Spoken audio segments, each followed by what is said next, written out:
enough of this wiener bullshit. I am serious.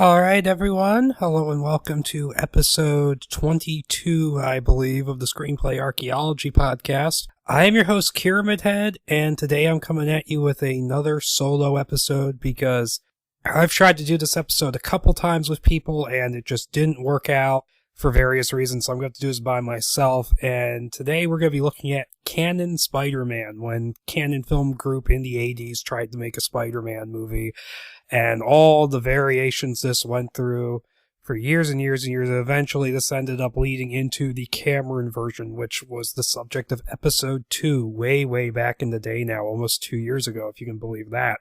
And before I really get into it, I just want to say at the beginning here, we are on iTunes and Stitcher Radio. Check those out. The links are down below. Give us a rating and a like or whatever, a review, because that will help people find it, especially on iTunes where you need those ratings for people to know that you're there. Also, check out the social media links I'm going to be posting down below, as well as a few other things, including an interview with a couple of the people who were involved with these movies, which I'll post that link down below as well, so you can get some more information just from their own mouths. I'm going to start off talking about Canon Spider-Man, but I'm going to talk about Spider-Man in general first. And he's a character whom I've always liked growing up. I mean, he's never been one of my major favorites, at least not that I can remember, but I have liked him. And from what I've read of the original comics, he's a fun character. I like him just being kind of the everyman who has superpowers, and he puts on the costume and he gains the confidence and he has the humor and the sarcasm, which makes him a really fun character, which not all the adaptations usually get, even the good ones. But that's mainly what makes him fun. He has like this really oddly colorful cast of villains, some of which kind of suck, but are still kind of fun to look at in a way. Like, you got Green Goblin, who's great. You got Doc Ock, who can be cool. I'm not the biggest fan of him. Hobgoblin, Electro, all those different guys. Venom's cool. So yeah, he's a character I do enjoy, and he is very colorful, and there's a reason why he was Marvel's flagship character for such a long time, because he's a character that the teen audience, or the main people who would be reading comic books, would relate to him very well. And I just think it's pretty cool. Peter Parker's a cool character, even if sometimes I find the insistence on the whole Parker luck thing to be kind of annoying and contrived, where Peter Parker always has bad luck all of the time. Blah, blah, blah. It does get kind of annoying. I do find the way that he periodically quits being Spider-Man like clockwork at least once or twice a decade in comics to be kind of annoying. If Razor Slash was here, he could talk more about this because he knows more about Spider-Man, but he couldn't make it. And to get into the different various media Spider-Man, the first one really would have been the 60s cartoon, which I don't think I've seen all that much of. I've seen like the very first episode of where they show Spider-Man's origin, because I remember him getting bit by the spider, and then he goes and you see him riding on a bicycle and he looks really ill and dazed and stuff, and it's really funny looking in that animation. I remember that. And then later on you have, in the late 70s, they did the live action series, which I believe only lasted for like a single season, and it was mainly Spider-Man fighting, just bad guys in business suits and stuff like that. And all I've really seen of that is like there's like an insert shot of him climbing up the side of a building with like really 70s music playing, which is hilarious. So I might have to check it out just based on that. But from my understanding is that it's not very good. And around the same time, you had the Japanese live action series, which just sounds hilarious, with Spider-Man gets his powers from an alien. He has to fight all these monsters, and he has a giant mech suit and stuff. It sounds fun. And there was a whole bunch of cartoon series, including Spider-Man and His Amazing Friends, which I know I've seen a couple episodes of. And then there was the 90s animated series, which I watched as a kid, but I only remember it through like sporadic images. I remember like the reveal of the Green Goblin. I remember stuff about the black suit. I remember stuff about Venom. Just images like the symbiote getting pulled into like this containment tube or something. And I remember images of like Peter Parker turning into a monster or something, and it's really vague memories. I have seen a couple of the compilation DVDs which were released around the time the film trilogy finally came out, and I remember thinking they did not live up to my childhood memories, but maybe someday down the road I'll check it out, but that's kind of hard at the moment considering there is no Region 1 DVD release. So yeah, I find it kind of goes into, but so as of right now, for me, it kind of goes into the pile of all those 90s Marvel shows, particularly Spider-Man and X-Men, where they get by more based off of nostalgia than they do based off of how good they actually were, but don't take that as an insult or anything. That's just my perspective. And after that, they followed it up with Spider-Man Unlimited, which sounds really weird, like they were trying to ape off of Batman Beyond a little bit, where there's Counter-Earth, which is exactly opposite Earth on the other side of the sun, and stuff like that. And Spider-Man has to go there to rescue an astronaut, and it's like this weird, like, futuristic version of Earth. So, kind of, I know I've seen maybe one episode of that, but that just sounds weird, and it only lasted for a season. And then we got the first live-action Spider-Man movie from Sam Raimi, which is a film I saw. It came out when I was 10 years old. I saw it, I really liked it at the time, and I feel like it's one of those films where it got so overplayed and overhyped, I just kind of got sick of it after a while, and I can't remember the last time I actually watched any of those movies. I think it was around the time of Amazing Spider-Man, the first one of those came out, and I did reviews and stuff, and I remember I put off reviewing Spider-Man 3 for like 4 months or something like that. But the first one for me, I do find enjoyable. I think Tobey Maguire was a good Spider-Man for what he was given. They could have given him some better jokes and quips, which would be more in line with Spider-Man's whole personality, but the ones they gave him were really bad, and he, through no fault of his own, did not do the greatest job at it. You're the one who's out, Gavi, out of your mind. I don't think anybody could make that sound good. Willem Dafoe, despite the problems a lot of people have with his costume, I think he's awesome as the Green Goblin and just completely steals the movie. Kirsten Dunst is fine in that first movie, but gets worse as the trilogy goes along, and if they had done Spider-Man 4, 5, and 6 like they had planned, she would just go, and I just would not have cared. But no, it's a fun movie with some good action. The origin and the whole Uncle Ben thing is handled pretty well there. And it actually cleans up some kind of conveniences in the original comic book story where Uncle Ben is like, oh, it's like, oh, that guy who you let go at the wrestling arena, he somehow, by pure coincidence, breaks into your house later on that night and kills Uncle Ben. I like the whole fact that it's because Uncle Ben was waiting there with the car and the guy stole the car and killed him, which they then fucked up in Spider-Man 3, but whatever. So yeah, that was good, so it's a fun movie, which it feels really sort of innocent and kind of tame by today's standards, not like a violence or a profanity way or anything, but just by the fact that looking at the superhero movies we have now, which are so self-assured and are just, boom, go for it. Which is what that movie was back in the day, really, because you had X-Men, which kind of shied away a little bit. And really, that was it, like, between Batman and Robin. Like, you had Blade, which was very much its own thing compared to the comics.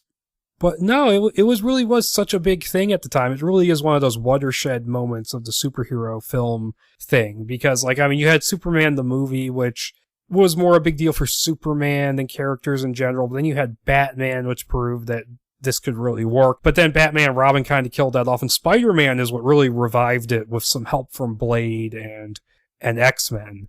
And then, you know, the next big watershed moment was really Iron Man, and we haven't really had one of those since then. With, you know, Avengers was really just an amplification of what we got from Iron Man. But it is interesting how quaint it feels compared to what we have now, and it wasn't really that long ago when you think about it. And after that, there was Spider-Man, the new animated series, which was supposed to loosely take place in the continuity of the movie and was a CGI cartoon, which I have not seen and I can't speak to. All I have to say about it is that it sounds like what we got a lot of in the 90s and the early 2000s, where we had, how should I put this? It seemed like anytime there was even a vaguely popular or public aware movie, a movie the public was aware of, it got a cartoon series, because, like, I mean, there was the Men in Black cartoon, you know, Extreme Ghostbusters was pulling Ghostbusters out of the closet and dusting it off. You had the Godzilla cartoon for a movie that wasn't even a hit. And you have like, oh, the new Spider-Man movie's out, let's make a Spider-Man cartoon. And Jackie Chan's popular, let's give him his own generic Jackie Chan cartoon. So it sounds like it kind of falls into that category. And of course, its continuity would be completely ignored by the movies themselves. And continuing on, we have Spider-Man 2, which I did not see that in the theater when it came out. And it was, I didn't see it till it hit DVD. And I think a lot of my sort of not caring at the time came from the fact that the first Spider-Man had blown up so much that I had gotten kind of sick of it. And I saw it, and I'll admit, it's not a terrible movie. It's not even a bad movie. It's a good movie, but it's one I just don't care for because it is so hyped up, especially compared to the first one, which people like. But then after Spider-Man 2 came out, I started going, oh, it's not that good. Spider-Man 2 is the real deal. I like it. I'm not the hugest Doc Ock fan in the world, but I do feel like Alfred Molina really brought something to it. And the way they wrote the character is not just your generic mad scientist who wants to destroy the world. He's as a guy who has like aspirations and just wants to continue his work. But then they throw in the whole thing about how, oh, he's also being controlled by his tentacles, blah, blah, blah, which wasn't really needed. And that movie's the beginning of me just not caring about Mary Jane in those movies because she went from being not the nicest character in the world. She had her issues in the first movie to just being a total bitch where it's like, oh, Peter, you didn't come to this one showing of my play, even though there's multiple showings, and we know that. Oh, you missed it once. How awful. It's just like, really, and it gets to the point, like, I really don't care about your relationship drama, Peter, and I know that's a big part of the comics, but that movie just kills it for me. But overall, it's not a bad movie, and it did a good job of setting up a sequel. That tease with Harry Osborn discovering the Green Goblin armor, really cool. Unfortunately, it led to a lot of stupid shit. And the next thing up on the list is, unfortunately, Spider-Man 3, which is a film which I actually have a story about how I saw this movie, which is all kinds of hilarious and silly. In high school, those first couple of years of high school before I moved, I was in a zombie club, and we tried to get in to go see 28 Weeks Later, but we couldn't go see it, so a couple of us just watched Spider-Man 3 instead. The theater wouldn't sell us the tickets for Weeks Later. And even when we got a guide to buy us tickets, they wouldn't take our tickets. So I ended up sitting there watching Spider-Man 3, and a couple guys actually sneaked into 28 Weeks Later, and I went on and saw that movie later, and I'm like, I was kind of fucked either way. But Spider-Man 3 is a film which just does not work. And partly it's because of the producers insisting on putting Venom in the movie when Sam Raimi didn't want to do it. But then again, the things that aren't Venom, I don't think they would have worked just by themselves. Because, I mean, Sandman is an amazing effect. But I'm convinced Sam Raimi just wanted to do Sandman because he thought the particle effects would look really cool. Because the character just has this really generic and not very convincing sob story attached to him. Where it's like, oh, he has a sick kid, so that's why he steals things. And oh, he shot Uncle Ben, so now Peter's getting pissed, and it's a stupid retcon. And then you get the flashback to what actually happened, and he looks away and looks back, and the gun just randomly goes off, which is hilarious. And then on top of it, you have the James Franco as Harry Osborn, who now has the Green Goblin formula and the armor and stuff. And it's really half-assed, because he shows up in like the first 10 minutes, gets amnesia, and then doesn't even become a thing until like over an hour into the movie while we're dealing with all this black suit and Sandman stuff. And so it's just this, and even then, that's really what it should have been that should have been 2 movies. You should have had like, okay, Sam Raimi wants Sandman, okay. And then, but maybe have, the conflict with the new Goblin be like the major centerpiece, because that's what was set up at the end of Spider-Man 2. And it almost feels like the only reason he's in the movie is because Sam Raimi realized that people expected another Goblin after the way that movie ended. And so it almost feels like he just kind of shoved them in there just because. But yeah, maybe have maybe have the conflict with this new Goblin really drive Peter over the edge. And so that's what attracts the symbiote to him and becomes the black suit. And then when he kind of tries to blow up Harry Osborn, have that be the moment where he's like, oh God, what have I done, and rip this off. Not have him hit Mary Jane on accident and look really stupid and do all the emo dancing stuff, which I haven't even talked about yet, surprisingly. And I don't really want to talk about because it was stupid. Yeah, it's a movie that just does not work, and I can see why after the kind of meh reaction people had to it, that Sony did not do a sequel to that. And part of it was because Sam Raimi wanted like this really ridiculously high budget because he wanted Avatar level special effects in his movie, which, unless you're James Cameron, you're not getting that level of a budget. So yeah, it was an ignominious end for that continuity, to say the least. And around that same time was when the Spectacular Spider-Man cartoon premiered. Now, I've seen the first season of that, and I have a story there where I heard it was good, so I saw the first season DVD and I bought it. And I assumed that if I liked it, I could buy a DVD of the second season. But it turns out, no, they only released the first season on DVD and then did a complete series anthology on Blu-ray, so I got kind of pissy. Understandably so. And then I just didn't bother watching it. But the first season was actually pretty good. It did some clever things, and it developed the characters pretty well. And, like, Elektra was actually really cool and interesting, which they kind of try to do in Amazing Spider-Man 2, but it doesn't really come off. But no, they did some good things with Vulture. They did some good things with Electro. They did a rather clever twist with the Green Goblin, which my understanding is in season 2, they reveal there's a double twist on that. So, okay. And I liked how they handled Venom. I can't remember if Venom was in it yet or not, but I do remember they did the black suit, and they did that really well, where Peter has that really cool psychological dream sequence. But it was a good series, which unfortunately, apparently it ended on a cliffhanger and never got picked up because of legal battles where TV rights to Spider-Man went back to Marvel, but then Sony still held on to the trademarks for Spectacular, so it was in a deadlock and no one could do anything with it, which is sad, because the show really was good. And then after that, Marvel Animation, I have to say, is one of those things where they seem to put out stuff where they try their best, but they just don't quite make it. They put out Ultimate Spider-Man, which I hear is just, I've seen a little bit of it, and I've heard enough about it to know that it's not the kind of thing I want to see. Like, it's like they say that, like, the comedy is like Family Guy style comedy, and that Phil Coulson is in it as a high school principal, and you have, like, all these other random characters in it, like Luke Cage and other people as teenagers, and they hang out with Spider-Man. It sounds really stupid. I heard it got better as it went along, and is it even still on? I don't know. But I don't want to watch it.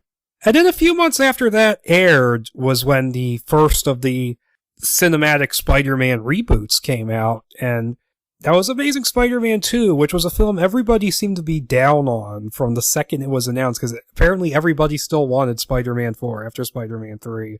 And it's a film where I defend it a little more than it really deserves, because I feel like it was crapped on for a lot of unfair reasons, like mainly just because it wasn't Sam Raimi coming back and it wasn't Marvel getting the rights, so everybody just went, fuck it, it's just Sony trying to cash in, which eventually, it is to an extent, but I like the movie. I like Andrew Garfield as Peter Parker, even if the character is written a little inconsistently and a little too douchey, but I do like him, how he is joking and quipping and taking people out. I liked how Uncle Ben was handled in that. I thought Martin Sheen did a great job, and I thought Sally Field made for a good Aunt May.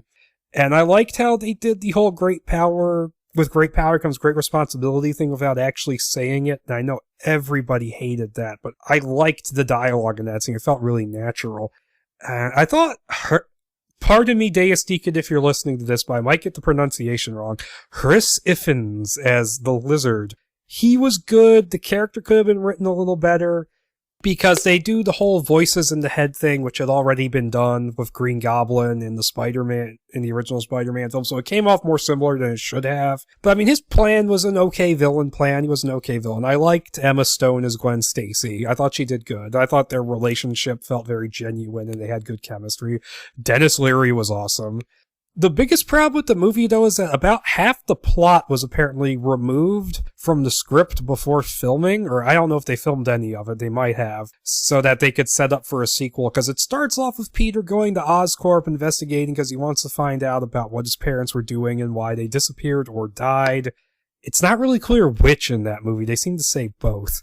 But then he just kind of forgets about that partway through, and it doesn't come back again until the sequel, and it's a really intrusive subplot there.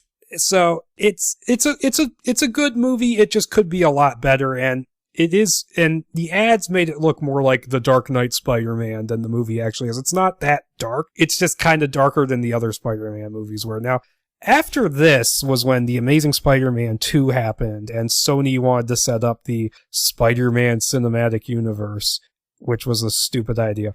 But Amazing Spider-Man 2 is a film which, if you hate it, I completely get why.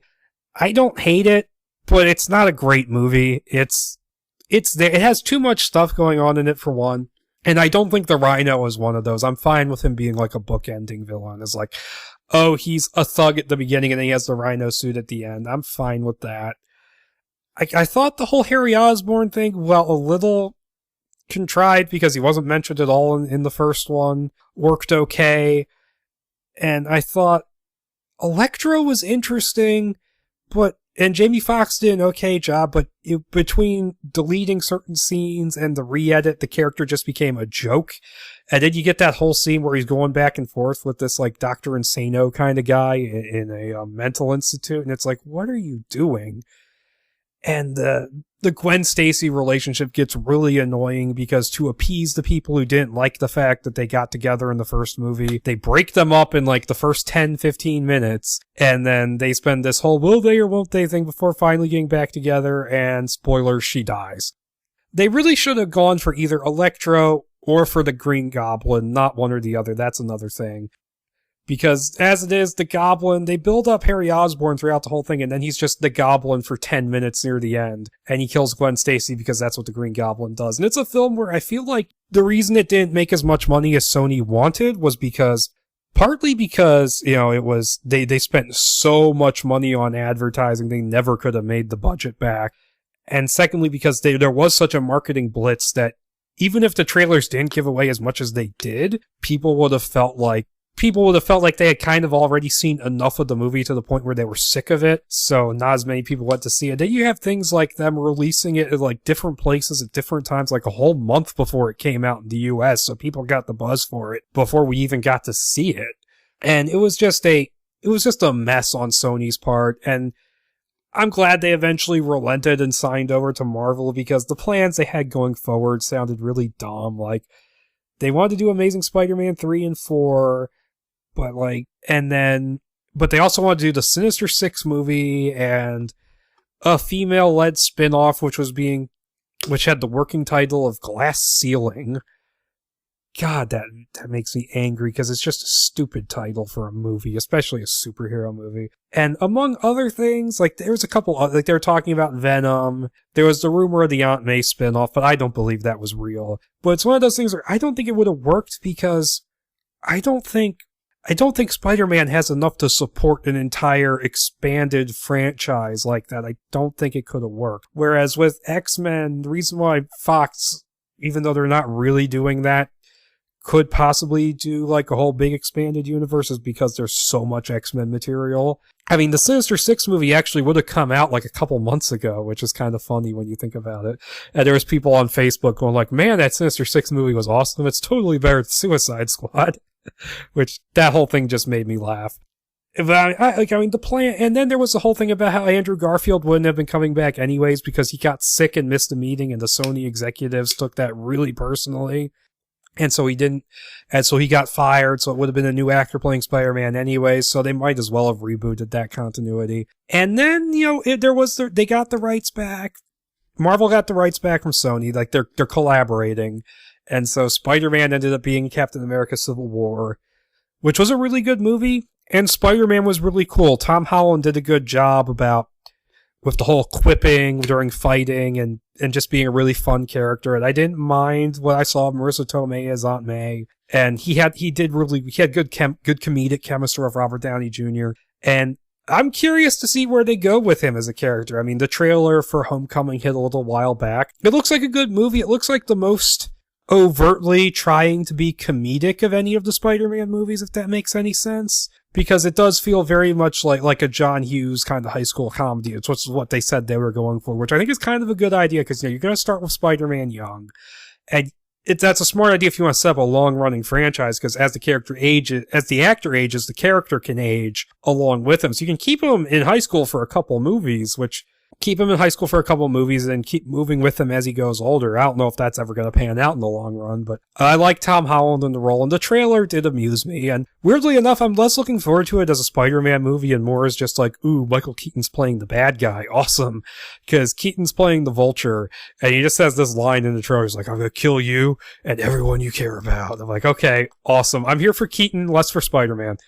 So yeah, I'm looking forward to that when it comes out in July. Now, to get to the actual topic of the episode at hand is that production and development on a Spider-Man movie started well before Sam Raimi and Columbia and Sony did their movie. In fact, it started 17 years before in 1985, and that the exploitation house Cannon Films, they bought the rights to Spider-Man because Menachem Golan and Yoram Globus, who were in charge, they made a lot of low-budget exploitation films where they would pre-sell the rights and they would make all kinds of money off it before they had even shot the movie. And so it was a nice way to turn a profit on this low-budget stuff. But they wanted to be like real Hollywood players and make all this big-budget stuff. So they bought the rights to a few things. They got Spider-Man and Captain America. And they paid Marvel like something like over $200,000 for it. Like it's $225,000, I believe it is. So, or is it 225 million? I'm an idiot. Here, I'm scrolling up on this file I have. There's going to be a number here somewhere. $225,000 plus a percentage of the gross revenue for a 5-year option. And so yeah, Cannon got the rights and they figured, ooh, this could be their movie to crack them. And at first they went to the Outer Limits creator Leslie Stevens, who wrote a treatment where because Menachem Golan, who was handling this, did not understand what Spider-Man was, the storyline ended up being where, I'm quoting here, Peter Parker works as a photographer for the Zyrex Corporation. The owner of the company, identified only as Dr. Zyrex, performs an experiment on the unsuspecting Parker by bathing him in radioactive waves. The result is not the acquisition of spider-like powers, but instead a transformation into an 8-legged human tarantula hybrid. For the rest of the story, Parker had to battle one mutant after another. And yeah, that's not Spider-Man, although I would love to see that movie. Just, take out the whole Spider-Man thing, just make it its own movie as a guy who turns into a spider-human hybrid and fights a bunch of mutants. Make that movie, and I will watch it. That sounds like a cool fucking movie, just not Spider-Man. And so what Cannon would do with their movies is that, before they even had a movie or a script or anything, is that they would put together like a poster, and they would use that to sell them. It'd be like an advertisement, which they would take to like film festivals and whatnot. Sorry, I just hit the microphone stand. And they would use these advertisements to sell the movie, to get to sell, to divvy up the rights. And they would sell the television and the video rights and stuff. And that would be how they would finance the movie. And they would use these advertisements to do it. And so on these advertisements, the very early ones, they had Tobe Hooper listed as a director who was under a 3-picture deal with them, which did not go so well. And none of the films actually ended up making a profit. He did Life Force, which was a bomb, Invaders from Mars, which was a bomb, and Texas Chainsaw Massacre 2, which was the safe option they gave him for the third part of the 3-picture deal, and then that was a bomb. And that ended Tobe Hooper's relationship with Cannon, and basically, he's done a ton of stuff since then, but his reputation as a master of horror really has gotten tarnished over the years.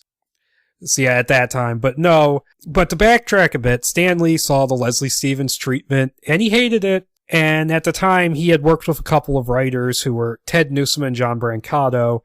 He had worked with them on a Sergeant Fury and the Howling Commandos script, which the idea was that he would have the script and some comic panels, and he wanted to see if he could sell it. And he enjoyed working with them, so he said, hey, what project do you want to do? And they said, Spider-Man. And eventually, that's what got them to work on Spider-Man, working from a treatment by Stan Lee, which was 2 to 3 pages long. And Ted Newsom and John Brancato, they're fairly interesting guys. I spoke to Ted Newsom back when this episode was first supposed to be recorded, way back in July, and it just fell apart because of technical problems, which were completely my fault, and I'm so sorry about it even to this day. So Ted, if you hear this, my apologies.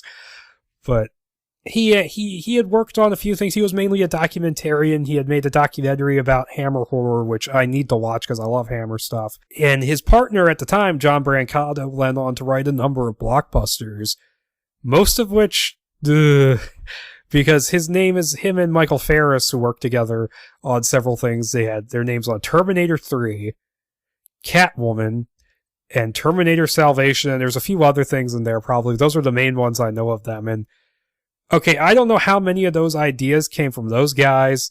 Wow, those are terrible movies. And I know Catwoman had like a list of writers like a mile long who weren't credited.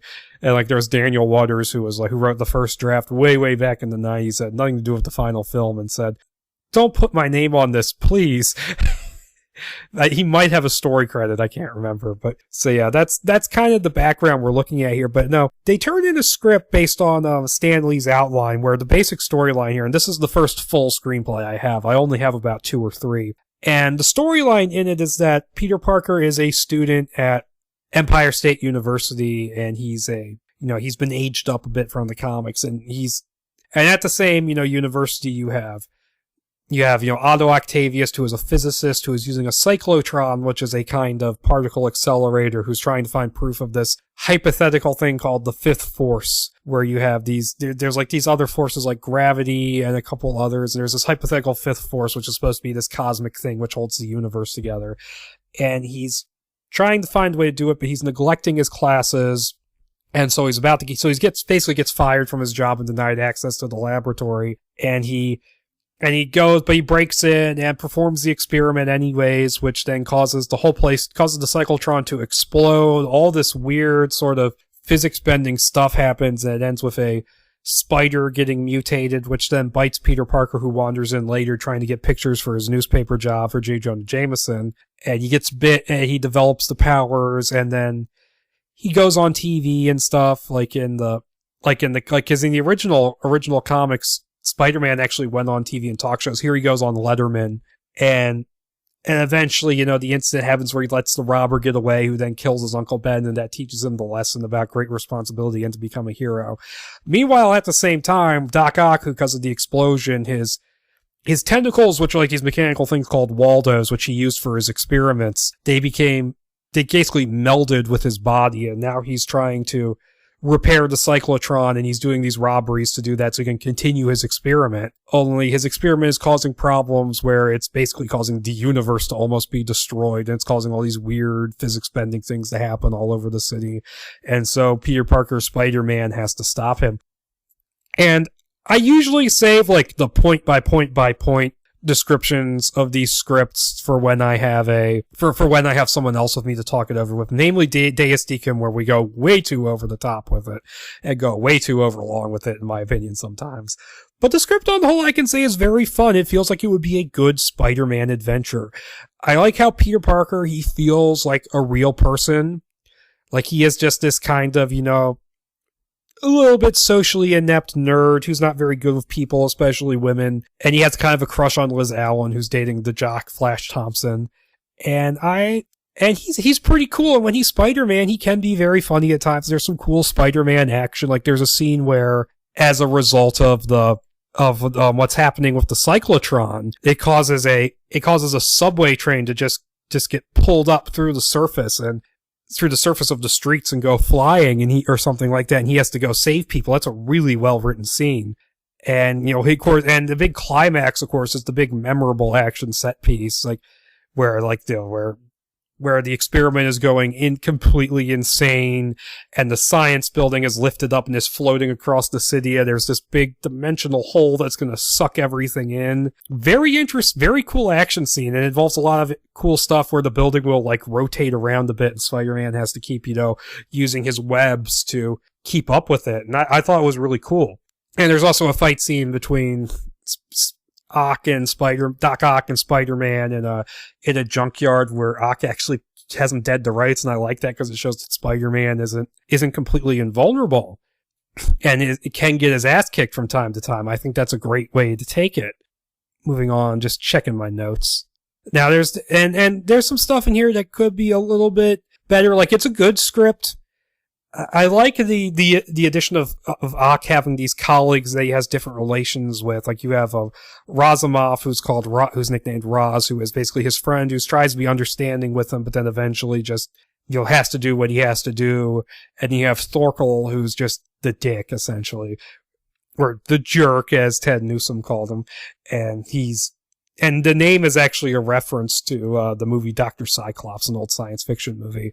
But I thought that was a neat little, oops, I hit the mic stand again. That was a neat addition where he gives you a little bit more context to Doc, I'm stumbling here. It gives you a little bit more context to Doc Ock's situation at the university. I also have to say I don't mind, having Peter Parker and his high school sort of cast of characters getting aged up to being freshmen in college. I think that's perfectly fine, and it's a good way to sort of avoid the problems that would arise with having, the actors you normally would hire trying to pretend to be teenagers, which now we have an actor who's young enough you can buy him as a teenager, but you had the thing where it's like, it was never too believable that Tobey Maguire and company were teenagers, but they only spend about half of the first movie in high school, so that's acceptable. And then you had Andrew Garfield, who was believable as a teenager enough, not quite, but enough in the first Amazing Spider-Man. Then Amazing Spider-Man 2, he's graduating from high school at the beginning, and he looks his age by that point. So yeah, that didn't work. But it's a good workaround for that problem.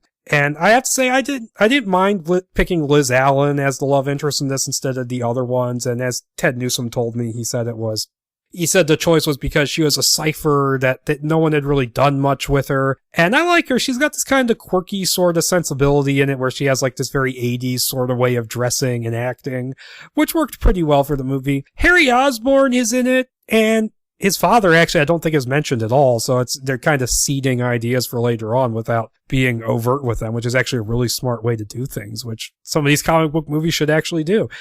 But but he has this weird thing where he's kind of the rebellious guy who doesn't get great grades, and he tries to save like animal test subjects. There's this weird scene in the library where it's like he set these dogs free, but then the dogs attack him and he climbs up on a library shelf, and I still have no idea what was going on there.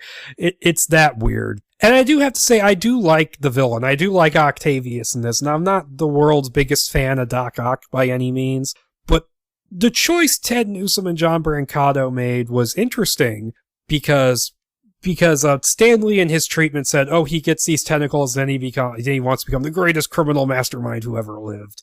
And they said, well, no, human psychology doesn't really work like that. So they made him a character who was just who was obsessed with his experiments. And then even though he now has these metal tentacles attached to him, he is now just trying to continue his experiments against all adversity, just any way he can. Which is a smart way to take it, and it makes him interesting as a character, as just this single-minded scientist who doesn't really know what who just really just is obsessed with his experiments and just blocks out everything else. That's pretty well handled, and that he's pretty cool throughout this, and I like how his sort of the experiments that he's doing ultimately make him kind of a cosmic level villain where he's causing all these things to happen to space and time, where it really does feel like it makes him a genuine threat that you need a superhero to take out. And I just thought that was really cool. Like there's like this whole there's like this whole funnel that opens between dimensions and stuff, which is just going to destroy the entire world, and Spider-Man has to stop him. And it works really well for a pre-Marvel Cinematic Universe movie, because nowadays it's like, okay, if this is happening, why aren't the Avengers doing anything? And it's especially true for if this would happen in the comics, because it would be like every single superhero is located in New York in the Marvel Universe, well, most of them. So it'd be like, why aren't any of them noticing this? But it works really well for a script that's before any of that would have happened in the movie. And it just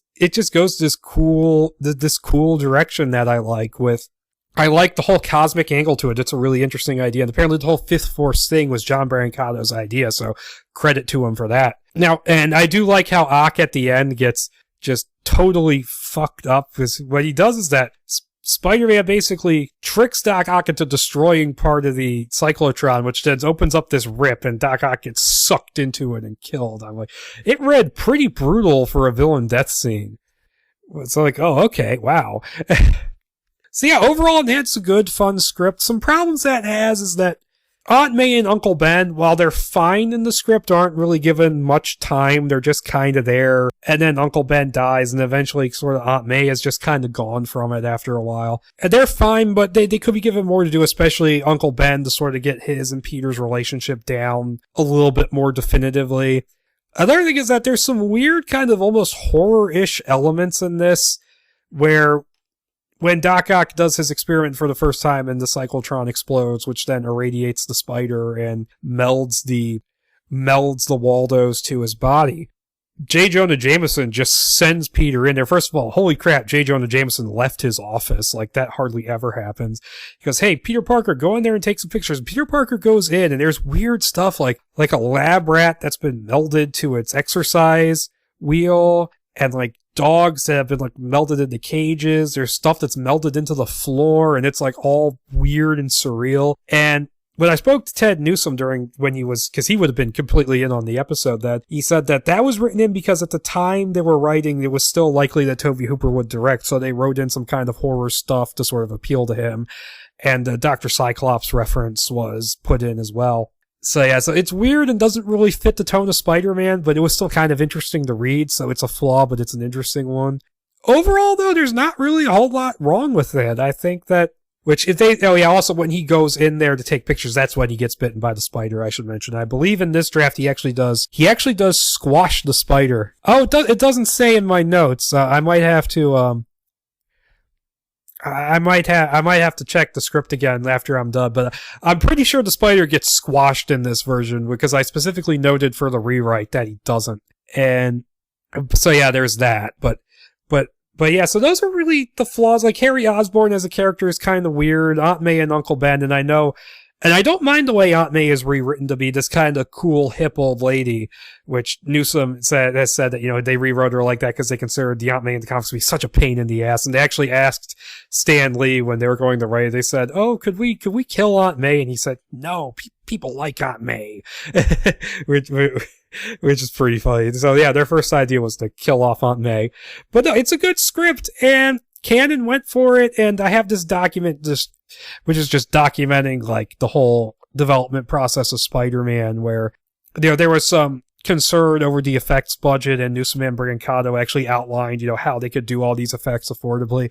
And it's really interesting to read, and they actually mention how you don't have to always show how Ock's Waldos are attached to his body. They mention that you just have to show the prosthetic of them like really melded under his skin a couple times to actually to get the point across to the audience, and they'll remember that, so that they don't just think it looks like it's these things stuck to an actor's body. But what's funny is that the reference they use is Cronenberg's Videodrome, but I think that's hilarious because the most recent time I've heard, Marvel comic heroes associated with Cronenberg type body horror was a Fant Four Stick, where they were talking about that like The Fly being an influence on that movie. And we all know how that turned out. Actually, I don't know how that turned out because I haven't actually watched the movie. I've just heard people talk about it. But I found that to be rather amusing. But no, the script was pretty good and Cannon was happy with it. And then eventually they did sign on a director. They got Joseph Zito, who had made a couple of action movies for them. He had made Missing in Action and Invasion USA, a couple of Chuck Norris movies, which I have to check out because they sound awesome. And he had also made Friday the 13th, The Final Chapter, which was not the final chapter, which was a film I do really enjoy. It's one of the best of the series. It's got the best characters for the victims. It's got a really badass version of Jason. And it's a fun movie. Crispin Glover's got that funny dance scene. It's a good film. And he signed on as director, and they actually went to Tobe Hooper on the set of Invaders from Mars and talked him into, giving it up. Because it's funny, the story Joseph Zito says about how he got the job. Say he ran into Menachem Golan in the elevator at Cannon and said, hey, I want Spider-Man. And so then they went to Tobe Hooper and got him to give up the job. And so he signed on, and he seemed pretty enthusiastic about it, and seemed like he was a Spider-Man fan and was a good fit. And he talks about how he wanted to do the world as being like a dark world of Spider-Man being the bursts of color at the center of it. I'm quoting from a document here. And he wanted to work with Ted Newsom and John Brancato at first, but what happened is that they talked and they didn't really understand what Zito was asking for. He said he wanted magic on every page. And I'm quoting from an interview where Ted Newsom was talking. I'll link the YouTube video down below from a guy who helped me get all these scripts too, who put that video together. But he talked about how he wanted magic on every page and other things that they didn't really understand what he was talking about. And according to Ted Newsom, John Brancato said that he considered the guy an idiot. He considered Joseph Zito an idiot and didn't want to work with him. And so because Ted Newsom wanted to stick with his writing partner, they kept dodging Joseph Zito every time he wanted pages, and then they lied saying that they hadn't been rewriting it. And so eventually it came to a head when John Brancato had just come back hungover from a vacation, a big party vacation in Baja California. And Joseph Zito said, "Hey, I have not gotten anything from you." He said, "Hey, he just basically said, fuck it. He didn't want to work on it." And so Joseph Zito said, "Hey, these guys have been lying to me. They haven't been working very closely. So I want to bring in someone else." And that was the end of it. That was the end of it for Newsom and Brancato. So, which is sad. And so Zito brought in his own writer, Barney Cohen, who wrote Friday the 13th, the final chapter, to do a rewrite. So the script he wrote is basically, the same story, just with some changes made. And I have the draft, but it's not specifically the Barney Cohen draft. It's Menachem Golan's rewrite of Barney Cohen's draft, which kept popping up over the years as like part of the documents. Like every now and then, like Menachem Golan would bring it back as part of his presentation whenever he would try and bring the project back. But so yeah, I basically have Barney Cohen's script as rewritten by Menachem Golan, and the things that Barney Cohen added to it was, according to, and there was things going on with Joseph Zito where they were talking about casting, and one of the people, basically Zito's pick for Spider-Man was Scott Leva, who was a stuntman and a bit of an actor who had done promotional stuff in the Spider-Man costume for Marvel, and Stan Lee is the one who helped him get the audition. And he talked about, he felt that Barney Cohen's script was nowhere near as good as the Newsom Brancato version. He felt that it lacked a grasp on the character, and there were things in it which Cohen added from what I've read. For example, there's one bit in the Newsom Brancato draft where he's getting a delivery, where Ock's getting a delivery, and the guy just kind of says okie dokie, and Cohen decided to make okie dokie Ock's catchphrase, so he says okie dokie about 100 times throughout the script, and it gets really annoying after a while. And Cohen also added in a evil sidekick for Doc Ock named Wiener, which not only is the name stupid, but the whole thing is that if Ock needs cash, he sends Wiener out to do robberies. And where that leads to, when I talk about the actual script I have, where that leads to is just so bad.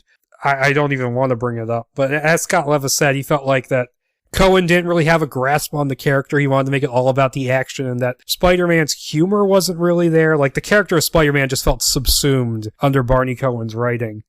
And so what happens after, it's like a few weeks after Cohen turned in his draft, Menachem Golan did a rewrite, and he really did not understand Spider-Man. He wrote in these things like Peter Parker and stuff. Like, he wrote in a number of things, including, he wrote in a reference to the Hillside Strangler, which people went, Menachem, no one outside of Los Angeles is going to understand what that means. And he wrote in some really bad dialogue. Like, he wrote in a number of changes. I'm going to have to look at it. They were really silly. But he wrote in stuff like, he wrote in like a really silly dialogue, and wrote in scenes of like, because he apparently did not understand, he thought that Spider-Man was supposed to be like a younger version of Superman, but he's not. And he didn't like the idea of Spider-Man being a loser and not getting the girl at first, and he didn't really understand that. And so we get this draft, which it popped up multiple times. It popped up in 89 when it moved to 21st Century Pictures, and it popped up at Carolco with James Cameron's name on it. More on that later as we go. And the script is just, it's too overtly comedic. Like, you have, for example, you have a henchman named Wiener, for God's sake, and there's a scene where he taps Peter Parker on the shoulder and says, Doc Ock wants to come see you, and Peter Parker turns around and says he turns around and sees the hulking Wiener. Like, really? And there's a bit where they go to like a costume party, and there's all these jokes about the costumes that aren't really all that funny. You have Ock going, okie dokie, basically making him into a joke that's not funny, and makes him way too much of and it makes him way too hard to take seriously as a villain. He's not threatening at all.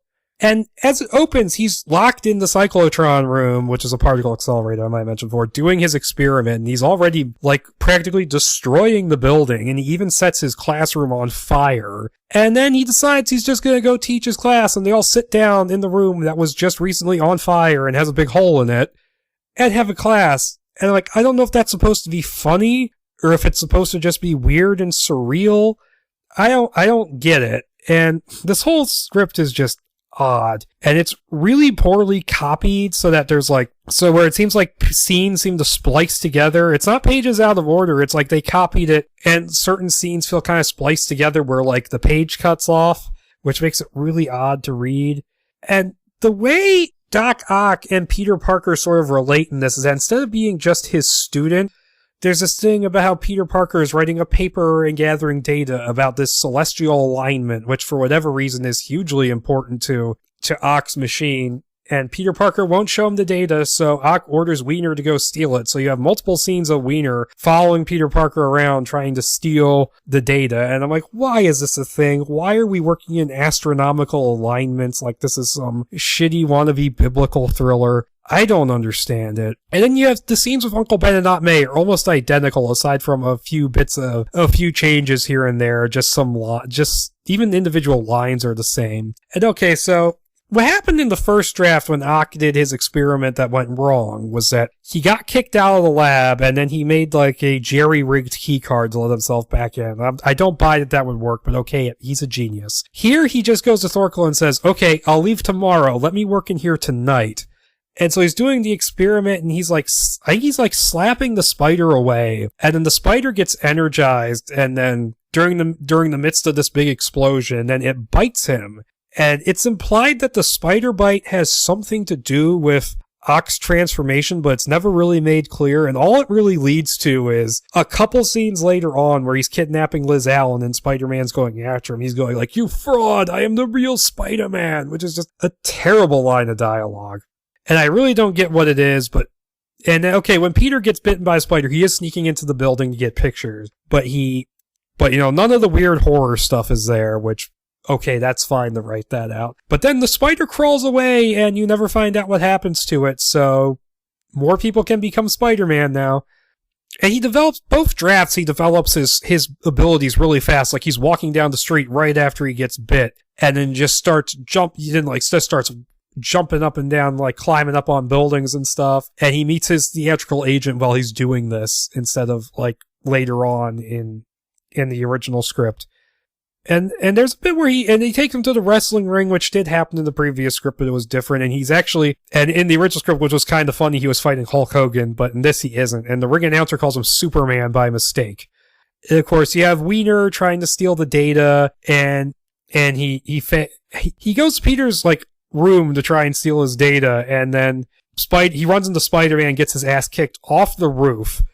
And it just gets worse and worse and worse. And there's a scene at this, I mentioned, the costume party where they're just making fun of the costumes.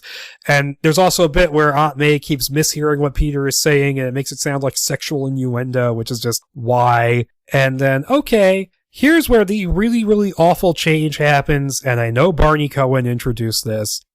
Wiener breaks into Ben and May's house looking for the data, and he kills Ben, which is just so stupid because the whole point of Uncle Ben's death is that it was something that is just a random event that Peter could have stopped if he would have gotten his head out of his own ass. But he didn't. And so we have this, but we have this instead, which is just not as good. And it puts the onus on Uncle Ben's death away from Peter and onto Doc Ock and his hulking Wiener. I'm sorry, I can't let that go. And he does catch up with Wiener and leave him for the police, and he doesn't even act guilty over Uncle Ben's death, which means they further miss the point. And there's a bit where I think I made a note here, I can't remember specifically in the script where this is, but I'm guessing it's when he's chasing Wiener. Wiener shoots some paint cans and they explode and start fires, which I compared to the video game Doom, where every barrel is explosive. And after, Liz gets kidnapped, you have that real Spider-Man moment. She jams one of his tentacles into a wall socket and makes a break for it, which is really cool, a really cool moment for her. It makes me like that character even more. And we get a bit of a fight we get a pretty decent fight in a construction site, and Ock retreats. And this does fix, because a problem I remember having in that Newsom Brancato draft is that Ock and Spider-Man don't really cross over until near the end. And here this fixes that. I wish they did it better without kidnapping the girl, and because he goes to steal the data, and that's when he ends up kidnapping Liz. I mean, you really didn't need the whole data thing or him kidnapping the girl or anything, but I like the idea that they fight and know each other exists before that ending. And then we get the scene where the subway train explodes out of the ground, but now it ends up embedded in the side of a high-rise. And you have, like, the people inside watching it, making bad jokes, and Roz is inside, who's now Razamorph instead of Razamorph. I don't know where that came from. And so Spider-Man has to save him, and then it turns out, Ock needs this thing called SL-270, which is going to be at a garbage dump where they can dump the radioactive material. And so Ock's in a car, Spider-Man's chasing the car, and then there's a lot of bits of this where Spider-Man's catching rides instead of web slinging, which I guess might be a budget thing. But, he asked a Chinese laundry truck to help him out, and the angry driver is referred to as a Chinaman. Oh, Barney Cohen and Menachem Golan, you silly, silly racists. And so basically the fight in the dump goes bad. Ock gets the material he needs, and then he goes and rebuilds the cyclotron. And so you basically get the same conclusion as the original. It just feels like there's less of it there. There's less, the building turning around, and less, anti-gravity stuff. I don't think there's a big funnel or anything. Like, I think it just kind of floats up. It doesn't float around like it does.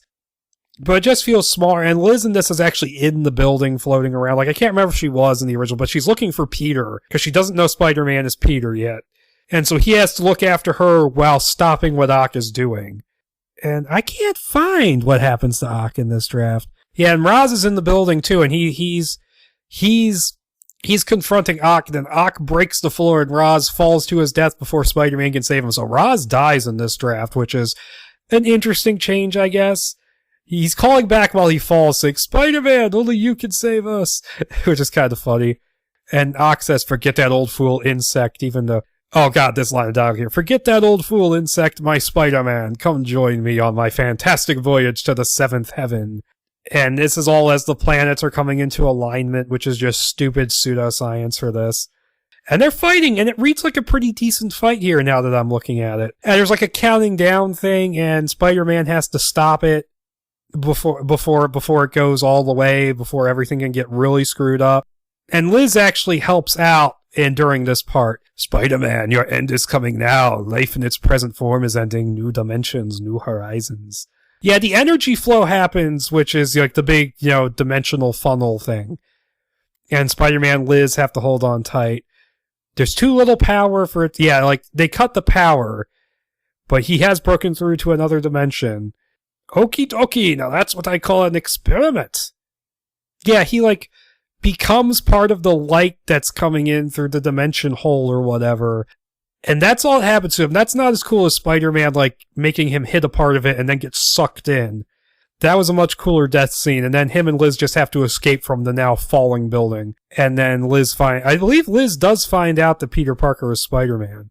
Yeah, she finds out that Peter is Spider-Man, and they end up together like they do in the first draft. So yeah, what's weird is that it's hard to talk about after having talked about the Newsom Brancato version, because it is very similar being a rewrite. But the few differences there are, the general differences are just so bad. I have a hard time just hanging on to them. It's just like, wow, the humor is not funny, and it's just annoying, makes the script annoying to read. Wiener is a terrible addition, no matter how you look at it, and him killing Uncle Ben, is just a horrible choice, which I do not get. It's just this idea that we have to tie everything together, and I remember seeing trailers for Amazing Spider-Man and going, is Uncle Ben gonna get killed by the lizard? Because that's a stupid idea. And then he didn't, and I'm like, oh, okay, cool. But okay, so what happened is that, but the script is just not that great, and Menachem Golan's rewrites did not help. The man was not a writer. He had made films, but that wasn't his forte, to say the least. And so then it seemed like they were perfectly fine with this script. It's just for whatever, and then basically the budget became a problem. They kept having to slash the budget because Canon around this time, which would have been around 87, they started having a lot of bombs, Over the Top was a bomb, and originally Spider-Man was supposed to film on sound stages in London that they had rented out, but then they got the rights to Superman to do Superman 4, and then that was a major bomb, and Masters of the Universe was a major bomb, and so they kept slashing the budget, and eventually Joe Zito left. He said, I can't do this anymore, and he left. And during this time, there were a bunch of lower budgeted rewrites, 3 of them specifically. And at some point in this mess, I'm not sure where, Albert Pyun was brought on to direct. Now, Albert Pyun was a filmmaker who had done stuff for Canon, and he's done some good movies, and he's done some really, really bad movies. I enjoy Cyborg with Van Damme. I've heard good, though that's not his version of the movie, to hear him tell it. I enjoy, I've heard good things about Nemesis.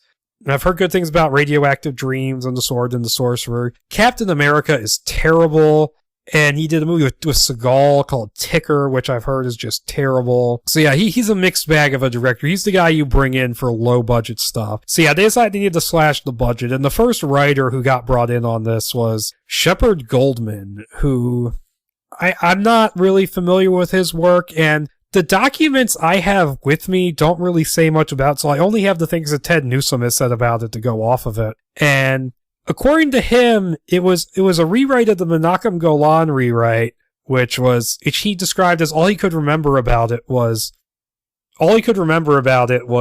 that it was like Porky's, only the main character occasionally threw on a Spider-Man costume, which sounds really bad now that I think of it. But then that went away, and they brought in an actor-writer called Don Michael Paul to write the next draft. And before I go into what his version would be, because I have like a paragraph here about it, he's gone on to direct some stuff, including some of the direct-to-video Sniper sequels, Tremors 5, which I have heard nothing good about, and the ever-infamous Half Past Dead, which was the film that killed Steven Seagal's theatrical career. Yeah, the guy doesn't have a great track record.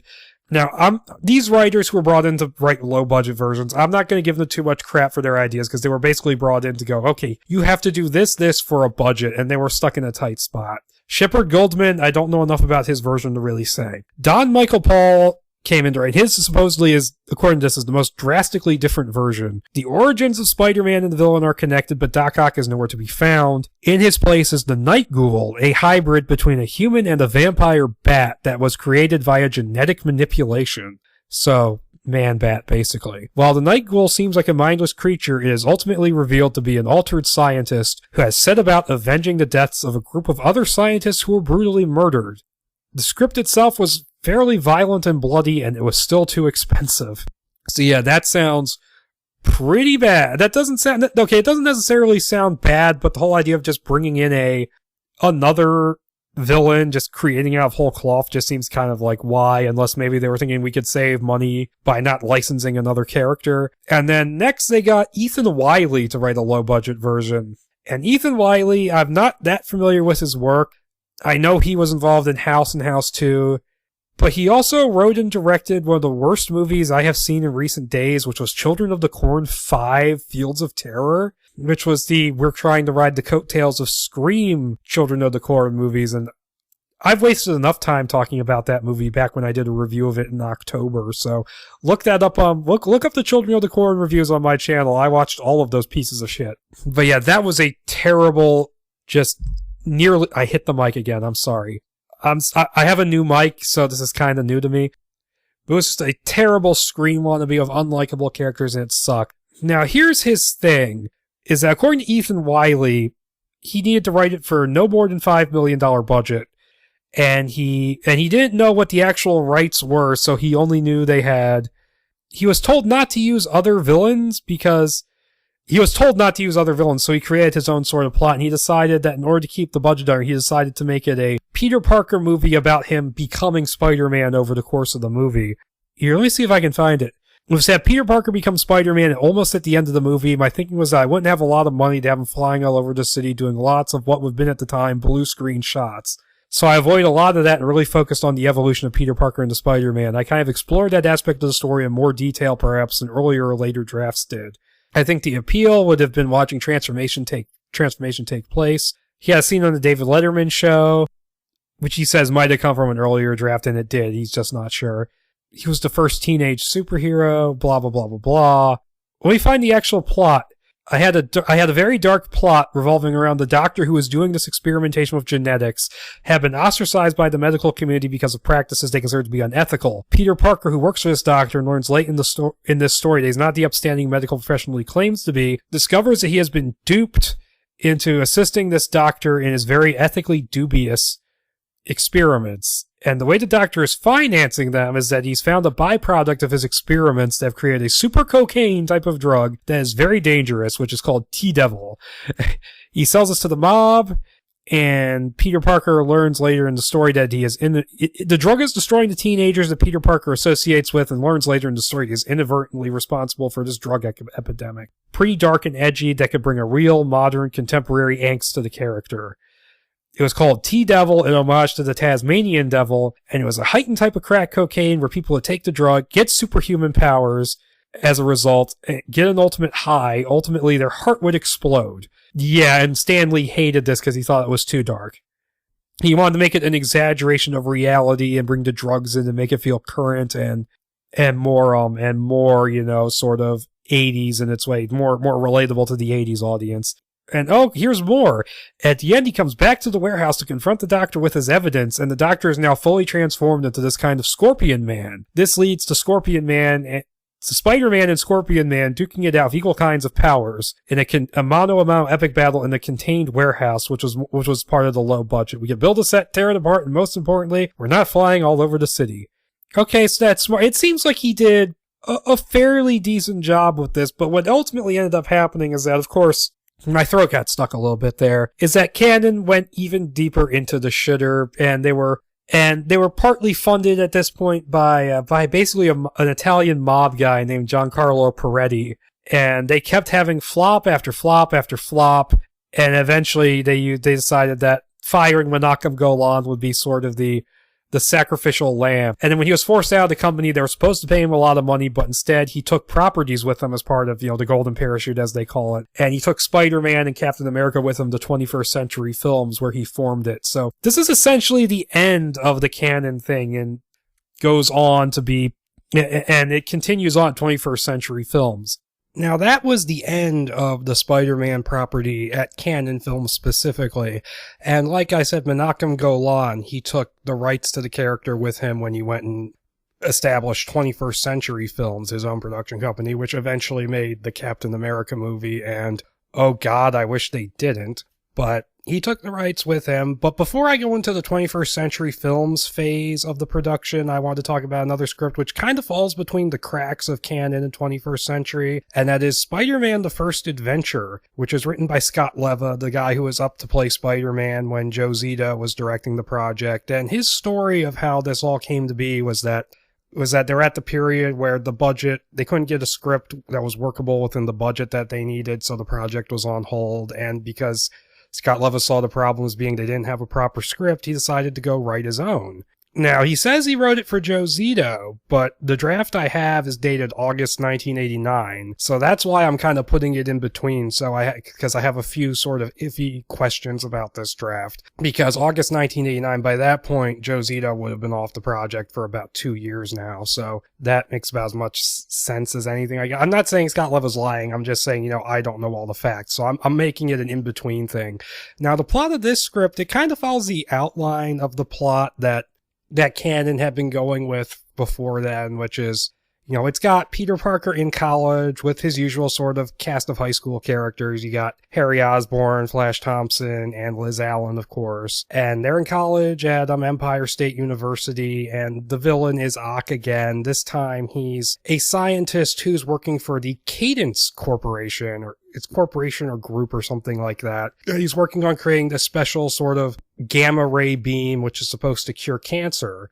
And he gets forced into doing this scientific demonstration before the technology is properly ready. And it's established that he has a fear of bugs. It gets established because a cockroach crawls around in his lab and he freaks out trying to kill it. And while he's doing this demonstration with Peter Parker in the audience of technology that's not yet ready, there's a spider comes down on its strand of webbing through the two globes which are emitting the radiation, gets irradiated, and dangles right in front of Ock's face, which freaks him out. And somehow this leads to the tentacles getting melded to his body. I'm not really sure how. The script wasn't very clear in describing that. But that he freaks out, and that causes an overload or something, which makes the machine meld to his body. And then Peter Parker runs up to help him, and I like how that shows his heroic impulse and all that. And in the midst of it, he gets bit by the spider, which then dies.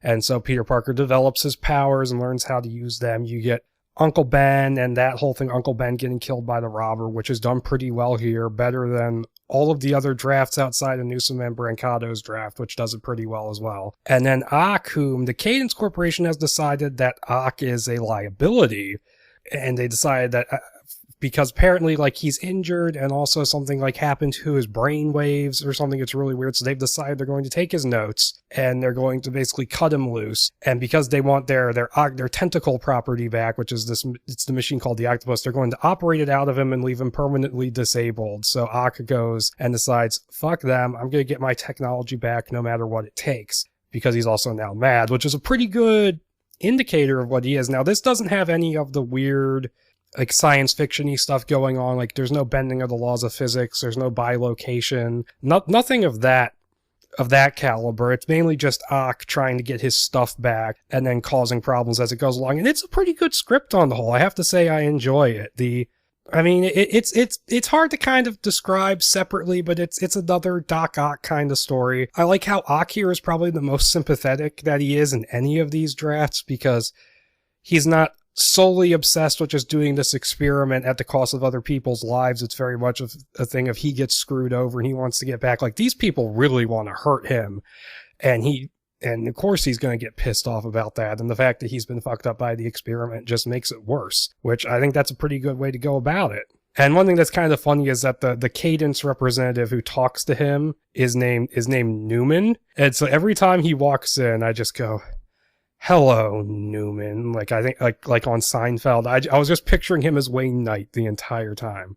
One thing that they do with this is that he hooks up with an agent for TV appearances, and the agent actually makes the costume for him, which I think that's actually a pretty good way to work around the idea of how is this kid who can't afford to pay for basic stuff for his aunt and uncle, how does he make a nice costume? It works around it pretty well.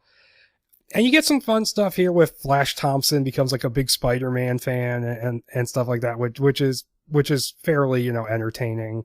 And like I said, the thing with Uncle Ben getting killed by the robber still works well here. I think it works a little bit better than it does in the Newsom Brancato draft, really, because here you spend a little bit more time with Uncle Ben and get a little bit more of a feel for his and Peter's relationship. So I think it fits a little better here and works out a little better. And so you have, Peter hunting him down in the warehouse and stuff like that, and that works. And Ock, and of course, and then after that, well, there's some Ock stuff going on, but after that, Peter begins his career as a vigilante, as a superhero, basically. And the first thing they show him doing, I kid you not, is there's a couple coming out of a movie theater, and it's a Chuck Norris movie because canon. And their kid is with them. The little boy is named Bruce. And in dialogue, the father's name is Thomas. You find out his name is Thomas, and they're about to get mugged, and the mugger's like, give me your money. He's like, give me your jewelry. And then and you see like his hand gets hit by Spider-Man's webbing.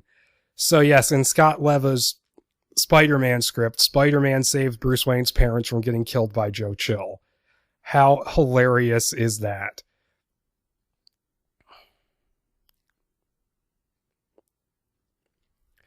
And Ock, he decides he's going to try and do his experiments at first when he wakes up at the hospital by getting the chemicals he needs and holding hostages to get what he needs, but he can't do the project without his notes, so it's after that he really goes after Cadence. That's where Spider-Man and Ock first meet, as they end up fighting at the hospital. And I think that's actually a pretty cool idea. It's a cool idea. It's just a fight scene in a hospital. And it fixes a problem I have with a couple of the earlier drafts where Peter and Spider-Man and Ock really don't interact at all until the very end, or if they do, it's stupid shit with Ock going, I am the real Spider-Man. So yeah, you have them run into each other a few times. And then like the second time because Ock like searches through his old lab and can't find his notes, and then he goes to the main branch of Cadence and is dangling chambers from the side of a building, and Spider-Man saves him there. And then there's a bit of a chase scene over the rooftops and through the streets, which is pretty cool. But Ock gets away because he dangles a bus off a bridge, and Spider-Man, of course, has to save all the people in there, which almost turned into that scene from Amazing Spider-Man where he has to get the kid out of the car dangling off the bridge because there's a kid on the bus he has to go get. Like, it was this close to Spider-Man having to take off his mask to comfort the little girl here. And of course, you have in between all of this, you have Peter selling pictures and stuff to J. Jonah Jameson, and Jameson calls him Pecker by mistake, which is pretty funny at one point. But Ock, of course, he learned from Chambers, who was the chairman of the board at Cadence, that all of his research and materials are at their R&D facility.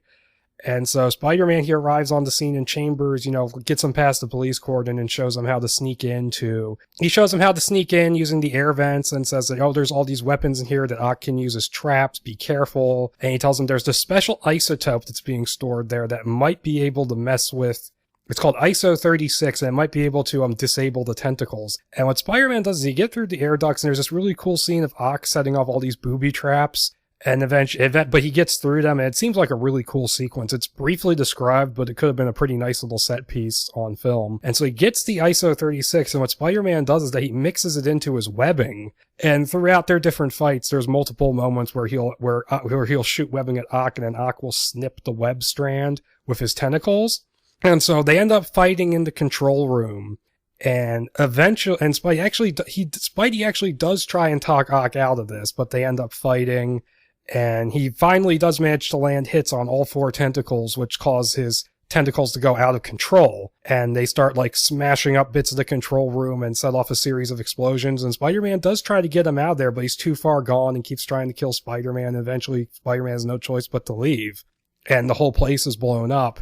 And of course, Chambers is pissed that the place blew up. And Cadence just kept me thinking, if you're going to have an evil corporation, make it Oscorp, and then that will actually give Harry Osborn something to do. Make Chambers Norman Osborn, who's being less than scrupulous in his business dealings and his science stuff with Ock, and then have, Harry over the course of it kind of confront him over, and he realizes what a bastard his father really is. And that's what leads him to his drug problems, which eventually leads him to becoming the second Green Goblin in the sequel. And the Goblin Project actually will come about as a result of Spider-Man screwing up the R&D facility, so they only have one project left that they have any progress on, and so he ends up having to test it on himself, and he becomes the Green Goblin. That would be a really good setup for a sequel, but of course, I'm not writing this in the 80s, and Menachem would have been too cheap to buy the rights to Green Goblin. I know Stan Lee didn't want to use Green Goblin either. He was really insistent on Doc Ock. But, it is what it is, and I'd say for the most part, the script is good. If it has weaknesses, for example, it would be that I'm not really sure how the tentacles got melded onto his body. It was not very clearly described. And the relationship stuff with Liz Allen feels more, I don't know how to describe it. It feels more just kind of there than anything. They don't make any bigger of a deal out of it than anything else. It's just sort of something that fills time is what I mean, because there's multiple scenes of them talking and then he has to leave. And that's basically how it ends, is that he has to leave her again to do Spider-Man stuff. And it's really just kind of a running gag that doesn't really have an ending. But on the whole, I thought Scott Levis' script was actually pretty damn good, and he did a good job. And I remember reading, he said he took I listened to him in that podcast interview, and he said he took different things from different issues of the comics. For example, he took, Spider-Man gets his camera from Aunt May. They're digging around in the closet after Uncle Ben's death, and they find a camera. He said he took that from an early issue, which I thought was pretty cool. And so, yeah, that's the Scott Levis script, which I liked a lot. And he says what happened to it is that he sent it out to Joe Zito, who said he really liked it. And then Scott Levis says he never heard anything about it again. So, yeah, I'm not really sure how the 1989 draft date got in there, but whatever. I believe what he says. So yeah, he did a good job, a Spider-Man fan writing a script. Usually fan scripts aren't that great, but he did a good job. And so yeah, moving on from that, we gotta talk about the tenure of Spider-Man at 21st Century Films, where Menachem Golan basically threw out all the old rewrites and brought out his old rewrite of the Barney Cohen script, which was credited to Newsom Brancato Cohen and Joseph Goldman, which was Menachem Golan's pen name. And that was the script he was using to prove they had a script. And eventually what happened is that he made a deal with Sony Columbia to finance the film. And that's how Columbia gets involved in Sony, and who has the rights to Spider-Man to this day. They're just now sharing them with Marvel because they fucked up by spending way too much money on marketing for Amazing Spider-Man, but we all know that part of the story. Now, so eventually what happens is that in November 1989, Menachem Golan approaches writer, director, and actor Frank LaLaggia to do a script for Spider-Man based off of his version. And LaLaggia tells the story that he got a call on Thanksgiving and that he had to take the meeting immediately. So he took the job, and I don't know if he wrote a full script, because I have a treatment by him, which is Spider-Man, all one word, no hyphen. And it's dated December 89, which matches up with the Thanksgiving story. And it's labeled Final Draft. So is he just planning on filming a treatment? I don't know. And LaLaggia was a writer-director he had just done a movie called The Lady in White, which I've seen bits, like really tiny bits and pieces of it on TV. I've never actually seen the whole movie. I've heard really good things about it, so I want to see it. But no, he wrote this treatment, and I'm guessing he might have written a full draft later. I'm not 100% sure. And his treatment, it's, like I said, it's following the Menachem Golan rewrites of the Newsom and Brancato draft. And so the storyline here is that once again, you have basically the same cast as those scripts. You have Peter, Liz, Harry, Flash. You have Octavius as the bad guy. You have Thorkel, who's only in it for like a sentence. And then you have and Raza Morph instead of Raza Moff in here is like the head of teachers or something in this, and him and Ock aren't friends in this version. They hate each other, and I don't think he's in it for a terribly huge amount of time from what I remember. Just gonna look, I don't think, they argue in his lab, and I think that's the last time you see him. I'm pretty sure it is. So yeah, he's not really part of this in any meaningful way. And of course, Wiener is here, but he's in a different capacity, and he still does some of the same stuff, and I'll talk about that later. And yeah, just to talk about the treatment, the first thing I have to say is it's 83 pages long, which is way too long for a treatment. I'm sorry. All that does is remind me of Kevin Smith's Superman Lives story, where he wrote an outline, and it was an 80-page outline. And it just makes me think of that. If you're going to write 83 pages, you might as well just make it a full script. Just skip the treatment phase at that point. But whatever, that's really a nitpick. And on the whole, it's not bad. It starts off pretty well, actually. For example, Octavius is once again Peter's teacher in this version, and he's skipping his classes to work on his experiments. In this version, he's working on an anti-gravity gun, and he's being funded by this guy called Rupert Harvert, who's a quote-unquote business tycoon, but really he's a mobster. And once again, I kept thinking, ooh, maybe you could have made Harvert into Norman Osborn and make it an actual company and not a crime syndicate or whatever, but whatever, that's just wishful thinking on my part. But basically is that he's testing this anti-gravity gun, and he gets into an argument with Roz and gets fired. And Harvard and his henchman Wiener are watching from the sidelines, and they see that the experiment has been successful, so they decide they're going to take it. Although Ock then purposely starts to overload the anti-gravity gun, and then Harvard stupidly tells Wiener, shoot at the generators, which causes the explosion. So they get out with Ock's notes, but not the gun. And then Peter Parker sees that the science building has exploded, and he goes in and he starts snapping pictures for reasons I don't really understand, but he goes in to try and help Octavius once again, showing he's a hero. And in the process, he gets bit by a spider, and he actually helps the rescue workers get Octavius out of there and to the hospital.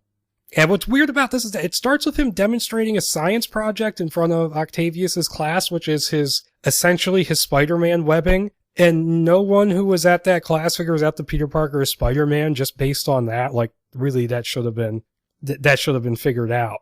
And after that, okay, we meet Uncle Ben and Aunt May, and they're fine here. Like, Aunt May's not too terribly annoying here, but she's in and out of it. And there's this whole complication about how Uncle Ben's eyesight is failing, and there's this special operation that can fix his eyes, but they can't afford it, so that's why Peter needs money. And it ends up playing into Uncle Ben's death in just a weird way.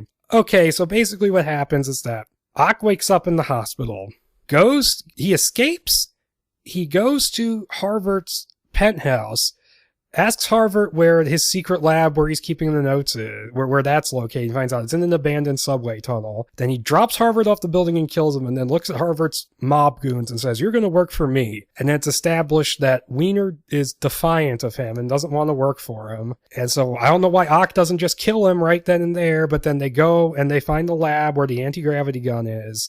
And then we have Peter Parker going into the wrestling arena, he gets his costume there once again, and he's fighting in the ring, and then they're watching it. The Ox goons are watching it on TV, and they're like, man, we should get this guy to join our gang. And Wiener goes, yeah, better than the can opener in the other room. And Ock overhears him, and Ock should just kill him to make his point, but he doesn't. He says, he makes like a plan, which this part is so goddamn convoluted. He goes, you go out and find this guy and recruit him for us, but it's really Ock making a plan to get rid of him. And Wiener realizes this, and Wiener says, I have to get this guy to join me against Ock, which is just, why is this so convoluted? So he goes to the wrestling arena where Peter got cheated out of half the money by his promoter. And so the promoter gets stopped by Wiener, who's like, hey, tell me who Spider-Man is. And the promoter, to his credit, doesn't say anything. So Wiener stabs him and kills him and sees the name Peter Parker on the piece of paper, but doesn't know who he is. And then runs into Peter, and Peter grabs him. They get knocked over, and he sees the Spider-Man costume fall out of the box that Peter's carrying. So Peter grabs him, and then because he doesn't know what's happened, he hears the arena cops going, stop that guy, and because he's not feeling charitable after getting screwed over, he lets the guy go. So yeah, so now Wiener knows his face, and he saw him drop his glasses, so he knows he has glasses, and he knows his name is Peter Parker. So yeah, Peter not only let go of a robber, he let go of a murderer. Now granted, he didn't know he was a murderer until later, but still, Peter, you let a murderer go. Peter comes off as a major asshole in this treatment. And so Wiener goes and cold calls everyone named Parker, asking for Peter and saying that he found his glasses. And so he calls, and eventually he finds them by calling up Uncle Ben and Aunt May because they noticed Peter lost his glasses. And because Peter has made some money off the wrestling thing, he says, okay, you guys go out to dinner. Then he goes out and he runs into Liz Allen. And that's one thing that really works in this script, is the Liz Allen relationship stuff here is the best developed that it is in any of these scripts and treatments. Like, they actually have quite a decent relationship built up, how she used to be an item with Flash, but she isn't anymore, and now she knows that the brawny guys aren't the best guys, and so she seems genuinely interested in Peter, and she's a much better developed character here. And so you see them kind of, finally getting together, and then Uncle Ben and Aunt May come home from dinner, and then Wiener's waiting in the house because he broke in, because he wants to find Peter and make him join, and then he holds like Aunt May at gunpoint, and then Uncle Ben can't see what's going on, so he keeps walking towards him even though the guy says to stop, and then Wiener shoots him, and Ben hilariously falls down the stairs. Then Wiener jumps over his body and runs out the front door. So Peter comes home with Liz to find out what's going on, and then he almost immediately swings away when he hears about the warehouse, because the killer gets trapped in the warehouse as usual, and then they end up fighting on like this scaffolding thing, and he webs him up. And then right as he webs him up, Ock pops out of a Mercedes and kills Wiener with a bazooka. This Wiener shit never gets any better. Him killing Uncle Ben is a stupid idea. Enough of this Wiener bullshit. I am serious. I hate that character so much. And then there's the beginning of this weird running joke where Peter keeps running into this Japanese businessman who is buying all these different landmarks in New York, and it's this unfunny, really painfully unfunny running gag, like, oh, I bought the Brooklyn Bridge, I bought the Empire State Building, I bought the Goodyear Blimp, and I bought the City Hall, and then he just gives up on it, which is, it's a really terrible joke, and I don't like it, to say the least. It's not funny, it's just, okay, it's a very late 80s, early 90s joke, too, of the Japanese taking over the world, like, really? I mean, I suppose I can talk about this in more general terms as it goes on. Oh, and also I should mention, he steals the Japanese businessman's camera, because the guy took pictures of him right after he confronted Wiener. Christ, that name. But he steals the camera from the guy and then uses the pictures that he took of Spider-Man to sell them to Jameson. And then he's surprised when Jameson gives him unflattering headlines. Really? Like, I mean, you're right next to a guy who got blown up. It makes you look guilty, and then of course people are going to know about the guy you assaulted and stole his camera from. Peter is really an asshole in this. So yeah, this is at the point where it just gets worse and worse and worse as it goes on. And now the FBI are after him, and there's this running thing with FBI agents following him around and trying to find out about, because they know Peter Parker takes the pictures and they want to know how Peter Parker and Spider-Man are connected, so they're following Peter Parker around and it never goes anywhere. And then, and then so as that Ock continues his testing on the larger gravity gun and actually finishes it. And he uses it to cause all these sorts of anti-gravity incidents all over the city. And then he sends a call in to the city hall, holding it at ransom, and claims to be Spider-Man and says he wants like $1 billion or something like that. And there's like, it says you have that happen. And then there's a thing where Flash wants to beat Spider-Man, so they set up a meeting on the Empire State Building, but then he ends up getting Flash away from there so Spider-Man can swing around with Liz. And there's this ongoing thing about how Liz doesn't like Spider-Man, blah, blah, blah, which gets kind of annoying by the end. And so, a bunch of pictures were taken and Peter wanted to sell them and say, hey, Spider-Man's a good guy, but then Jameson does this kind of fucked up but still kind of funny thing where he tries to spin into Spider-Man kidnapping a woman and attempting rape. But Ock actually figures out what it really is, and then he steals the Goodyear blimp to kidnap Liz to draw out Spider-Man. Then he flies to Coney Island where the drop for the money is, but it turns out at the last minute that it's a decoy and that the real money is at City Hall. And so he takes Liz back to his lab, and him and Spider-Man fight in the lab, and Spider-Man gets knocked out. Then Ock turns on the gravity gun and points it straight up because it turns out conveniently at the last minute that the lab is right underneath City Hall. And so, of course, we get another climax with a floating building, and Ock takes his hostage up to the top of the dome of City Hall, and then Peter and Spider-Man goes after him, they fight, and then Spider-Man just straight up murders him and throws him off the side, which is kind of funny. Then he helps get Liz out of there. He takes the flag off the top of the dome, and they make like a webbing parachute out of it, which was kind of cool. And then that's the end of it, really. It just gets worse and worse as it goes on, just ends on kind of a meh note. And of course, what's weird is that it also ends with, he doesn't reveal himself to Liz, but he ends up having to reveal himself to Harry so he can get a change of clothes, which, because Harry is barely really brought up in this thing, like, they established their relationship fairly well early on, but he's not really a thing in this. So Harry, knowing he's Spider-Man, really doesn't leave an impact. I'm like, if you're going to be seriously dating this person, you really should tell her you're a superhero. Because I never understood this weird thing superhero fiction has with relationships where you can't tell them, even though that would allow them to stay safe because they know what to avoid when their person they're in a relationship with is a superhero. And also, oh, you're just putting them in harm's way? No, actually, you're making them relatively safe.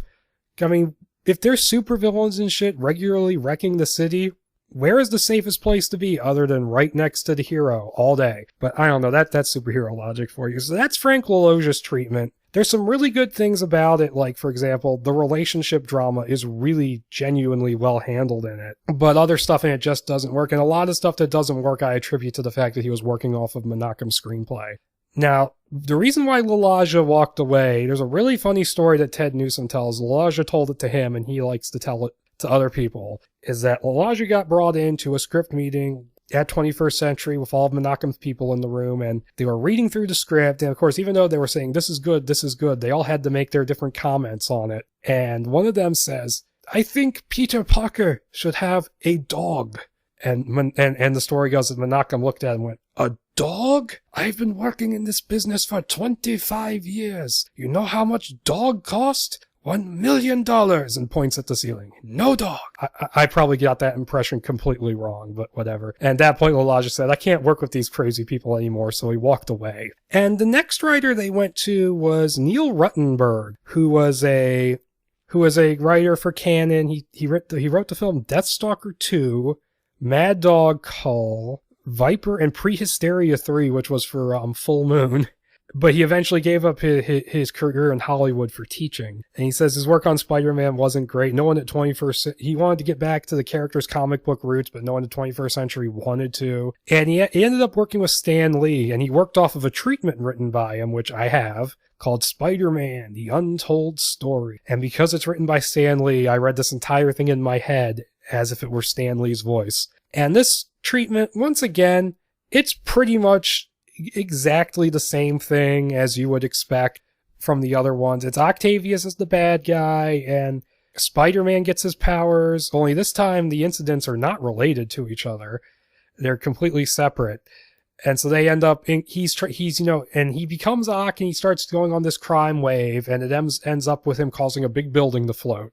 And this time around, it's It's the UN building where all the world leaders are meeting for a summit. So basically he's copying Batman 66. But no, it is that Ock is working on anti-gravity again in this one. Until he perfects it, he's not letting anyone know what it is because he wants to sell it and make a lot of money. And weirdly enough in this, Ock's only friends are his parrots, whom he keeps around and talks to throughout the whole goddamn thing.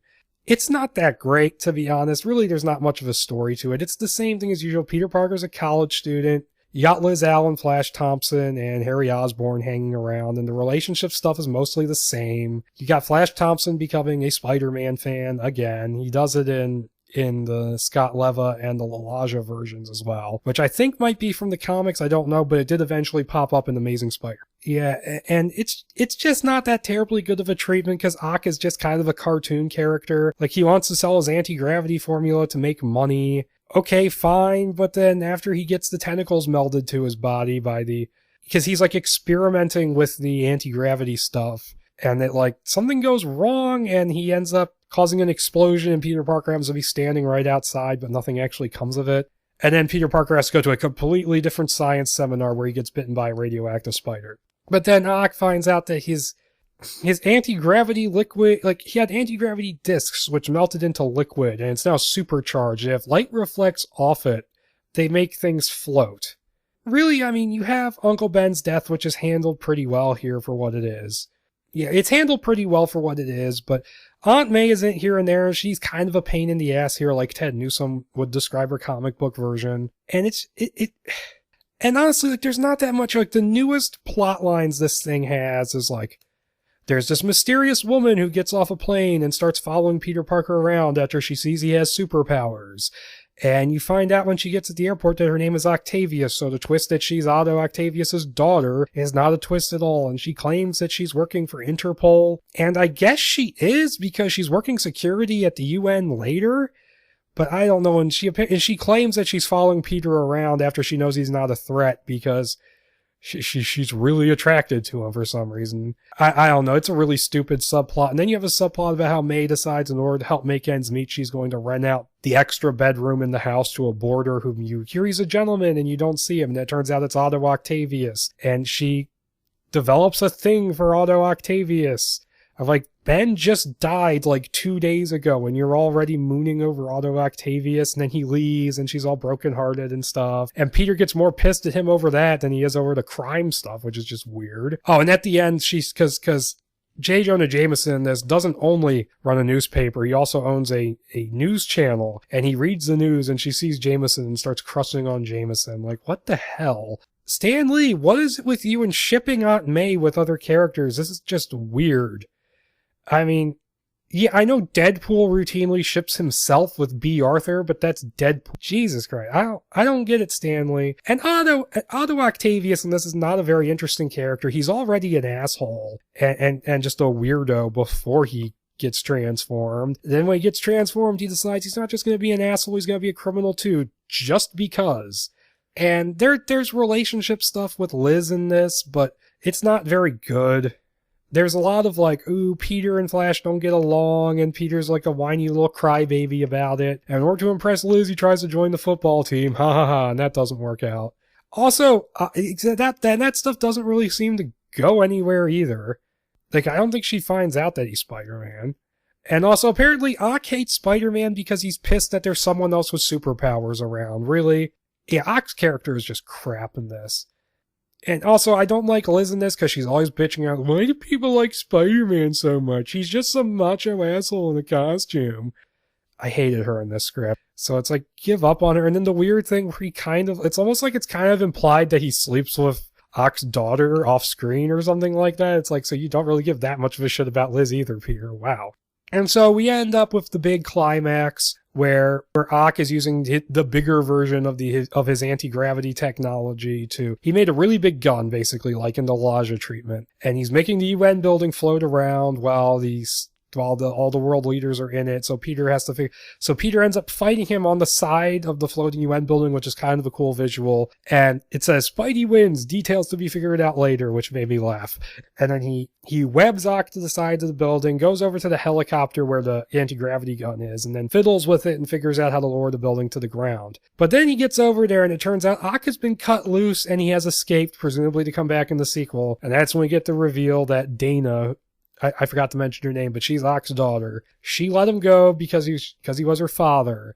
But then Spider-Man actually lets her go. Yeah, he actually says, I don't care that you let him go. It's not my job to arrest anybody because he thinks she's pretty and boneable. Fuck you, Spider-Man. You're an idiot. That's the treatment. That's really it. Peter just lets her go and there's some stuff at the end and that's it. So yeah, not very good. And maybe my impressions of this were colored by the fact that I've read so many goddamn Spider-Man scripts and they're all incredibly similar, that it just was pissed that even if it wasn't that bad, it was just kind of pissing me off anyways. This is another overlong treatment where it's 53 pages long, but since Stan Lee is a comic book guy and not like a screenwriter or anything, I kind of let that go because he didn't know any better. Elijah has no excuse for the 83 page treatment. But yeah, Neil Ruttenberg actually finished a draft that was based on this treatment.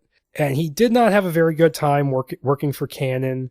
He said he felt like the people at Canon, he wanted to go back to the character he wanted it to be about. He wanted to focus on Spider-Man, on Peter Parker's, teenage angst, which if they don't ever do it, that could actually work. And he wanted Ock to be the villain because he felt you needed a great villain for a superhero movie, none of this T-Devil or Night Ghoul crap. And he's basically what his problem was, is that he felt like Menachem had good taste in film, but that the people working under him were not very good and they were kind of stupid, and that there was this one story editor who, said he had a story editor who didn't have a clue. I'm quoting from the document I have. The whole process of me writing Spider-Man was completely hamstrung by this guy. He had incredibly bad ideas and no feel for the material. He would continually derail the process, and I had no more contact with Menachem after that because this guy put himself between me and Menachem. He said that Menachem was happy with the draft, but the project got derailed again.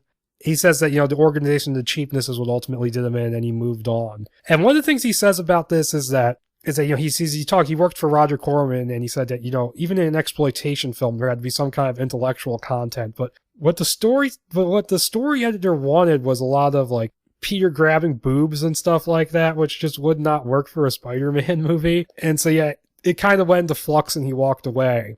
And what's interesting is, so that's the last of the actual scripts I have, but there's more of this story to go, is that these two drafts, the Lalaja and the Ruttenberg, were written with a deal with Columbia Pictures in mind. But then Menachem Golan got contacted by Carolco, who was in the flush of success at this point because they were making a ton of action movies. Like, their best known movies are probably like Total Recall and Terminator 2, which was their big hit. And so they said, hey, we're going to make the biggest, most spectacular Spider-Man movie ever if you make a deal with us. And so Menachem did, and he set up a deal with them where they would make the film. So those other versions got thrown out because he went with Carolco. And Carolco basically said, and he made a deal with Carolco, and basically part of his deal was that his name would get put in the credits as producer. And so Carolco went to James Cameron, who just made a big hit for them. And Cameron basically, he needed to submit a script. And so the Menachem Golan script came back again with, the Joseph Goldman rewrite of the Cohen, Newsom, and Brancato drafts, came back with James Cameron's name slapped on and not really changed at all. This is according to Ted Newsom. So basically what happened is that because Cameron had to submit a draft, not necessarily write one, he slapped his name on the script and made a cool million off it. I don't know if that's the whole story. Maybe there's more to it, but that's why you'll see that Joseph Goldman rewrite with James Cameron's name tacked onto it for some reason. But then this started causing problems because James Cameron got basically his T2 contract again with Carolco, meaning that he got control over who was credited in the movie, and he decided he didn't want Menachem Golan's name on the project. He didn't want to be associated with him. And so the ads went out, a James Spider-Man and James Cameron film without Menachem Golan's name on it. And so he got pissed, sued Carolco. Carolco countersued. And then they went and sued all the different companies that Menachem had sold off various Spider-Man rights to, like TV, home video, and whatnot. Went and sued them. Then those companies countersued. And then MGM UA somehow got involved because they were tied in with Giancarlo Peretti, who was part of Canon, and felt that they had some sort of rights to it. So they got into the lawsuits. And that just caused a whole mess, and it was in the midst of this mess that Cameron wrote that awful script met that I covered way back in episode 2. Man, that was a long time ago now. You know, it is what it is. And so, yeah, that's basically the end of the story. Is that, yeah, Cameron wrote a script met, but all the lawsuits basically meant that it never got made. And eventually it got settled in favor of Columbia, and they went on and made Sam Raimi's film in 2002. So that's really the end of that story. An interesting little side note to that is that apparently, because Ted Newsom saw all the legal paperwork for this, he said that even though Scott Levis sent his draft to Joseph Zito, that never popped up in the legal files. But there was a completely independent Spider-Man spec script that I think was submitted to Carolco, which that somehow ended up in the legal paperwork, that was an interesting tidbit. So yeah, that's canon Spider-Man more or less finished up. However, I have one more thing to talk about, and I could easily just drop this from this episode and bring it back later, but I figured, hell, I might as well just get it out of the way while I'm at it. And that's a treatment called Spider-Man Operation Z, and it was written by James Shooter, who is he was an editor over at Marvel Comics back in the 80s and 90s, maybe even later than that. I'm not completely sure. And what happened is that he posted this treatment to his blog, and he says, I may have written it in the canon period, but I don't know for sure. So he doesn't even know when this thing was written in. This was not in the legal paperwork either, like that Ted Newsom saw. So who knows when this was written? He might have written it by himself. He might have tried to submit it, but no one took it, or it just got lost in the midst of everything. But it's a 15-page treatment, which for once with these things is a reasonable length. However, this is probably my least favorite of all of them, even though it's the most different story-wise. There's no Octavius, and it's not an origin story. Pretty much what the story is that you have Peter Parker as Spider-Man, and he has been for a while. And he comes across, and he ends up, and the leader of all the crime in New York City is the Kingpin, and the Kingpin has this secret plan going into motion called Operation Z, and Spider-Man keeps interfering in his plans by beating up his goons. And so Kingpin sends his right-hand man and top assassin Bullseye after him, and meanwhile, while all this is going on, Peter Parker meets a woman called Lynn, and they fall in love, and she eventually finds out he's Spider-Man, and they have relationship issues over this. She wants him to quit and become a basketball player for the Knicks, which is just like, what? But eventually it ends up with Aunt May and Lynn getting kidnapped, and Peter has to go after Kingpin and Bullseye to rescue them, and turns out Operation Z is a plan to drop a whole bunch of nerve toxin over New York and for a hefty ransom. And that really is the entire plot of this thing, right? It's not very good. Like, I mean, for starters, I know Kingpin was created originally as a Spider-Man villain and was originally in Spider-Man comics. Well, he's become so associated with Daredevil over the years thanks to Frank Miller that I can't really consider him much of a Spider-Man villain. Doubly so for Bullseye, because I think Bullseye was always a Daredevil villain, wasn't he? I mean, I'm not super familiar with those characters outside of various media appearances. I know a little bit about Daredevil, but Bullseye is a character. I know Bullseye mainly from the Daredevil movie with Ben Affleck, which I actually like, particularly the director's cut. And I know him also from the Punisher Max run by Jason Aaron, where he was a major part of that. And that version of Bullseye was fucking awesome, I might add. We need to put that guy on film sometime, because that dude was a complete fucking nut.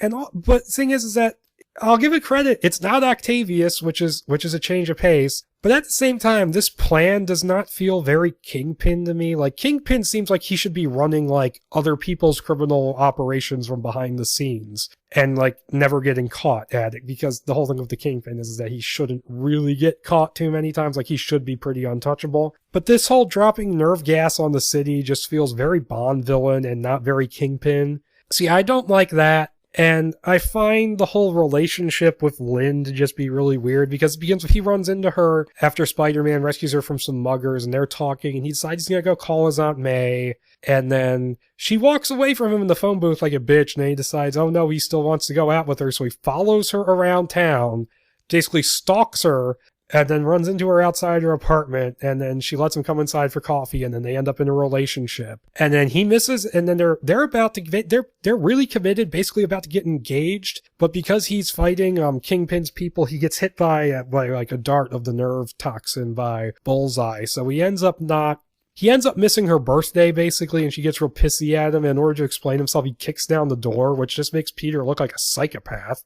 And then that's when he explains his origin. So yeah, credit for it not being an origin story. Then she's like, oh, you have all these powers, don't fight crime and stuff like that. So he tries out for the Knicks and gets in. And then there's this thing earlier where he was stumbling around from the nerve poison. He gets an ER doctor to help him, who took a picture of him unmasked just as a souvenir. And then it's while Peter's passed out, so Peter doesn't know about this. But basically what happens is that because they know Spider-Man is still alive, Kingpin goes, hey, Bullseye, canvass all the emergency rooms in New York. And eventually they find ER doctor, pay him for the picture so it's not like they even hurt the guy for it. They find out who Peter Parker is because they see his picture in the paper because he tried out for the Knicks. And that's how they find him, and then they kidnap Lynn and Aunt May, and then there's this thing where he tracks down Bullseye, and Spider-Man's like, let them go, or I'll snap your neck like a twig. I'm like, damn, you went full Man of Steel on this guy. But then he's like, no, if I die, they'll die. And so he says, here, lock yourself in the vault, and he's watching them on TV, and he thinks he sees over the TV, the like closed circuit TV, he thinks he sees them get gunned down, but it's really dummies.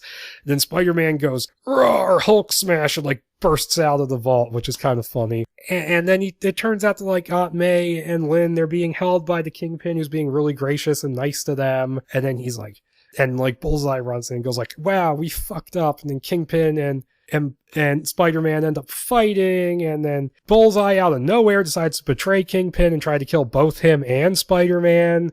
And then that doesn't work, and then Kingpin crushes his skull, which, okay, Bullseye's an idiot, but I do kind of like seeing Kingpin crush skulls. He did that in the Ultimate Spider-Man comics, which was awesome. Yeah. And then it ends up with a fight on his Zeppelin, and Spider-Man webs the bomb doors shut so they can't drop the gas bombs. And then the Zeppelin ends up crashing into the ocean. Well, yeah, there's also this dumb joke where Aunt May lost her glasses, so she doesn't really know what's going on. She doesn't even know she's been kidnapped. And then him and Lynn are together again, and then the Knicks come looking for him because they haven't been able to contact him, and that's the end. Not a good treatment. I'm sorry, Jim Shooter, you may be a good editor, but that was not a very good Spider-Man story. I'm sorry. It was kind of crap. I give you credit for not just doing the Doc Ock thing and not making it an origin story, but still, not that great of a choice. So yeah, that's the end of this Canon Spider-Man episode. It's the most scripts I've ever talked about by myself, but once again, this was not by choice, this was by circumstance, and hopefully I didn't bore you guys too much by making you listen to nearly 2 hours worth of me talking of just my voice, but hopefully I covered this material okay, and I hope you enjoyed it. I did have fun, even though some of these were pretty bad or plain mediocre. But yeah, that was the episode, and remember, check me out on iTunes and Stitcher Radio. Remember to rate and review on those platforms so I can get some more visibility. And also check out the social media pages on Facebook, Tumblr, and Twitter. I'm going to have those linked down below. Also, I might end up linking the RSS feed. I don't know, because if you're watching this on SoundCloud, you can get the RSS feed. And if you want the RSS feed already informs Stitcher and iTunes. But yeah, check me out on all those platforms just to help me out. So yeah. Also, if you have any comments, questions, contact me at Screenplay Archaeology, all one word, all lowercase, at outlook.com.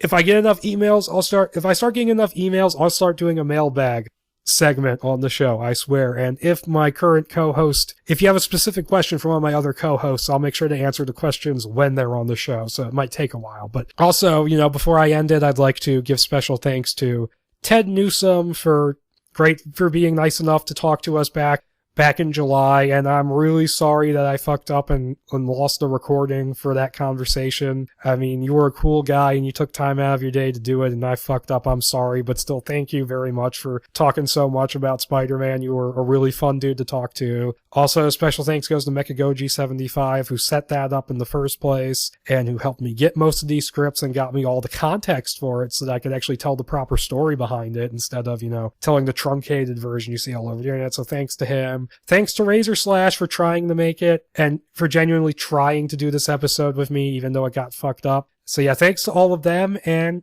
that's it, guys. That's the episode. And until next time, bye.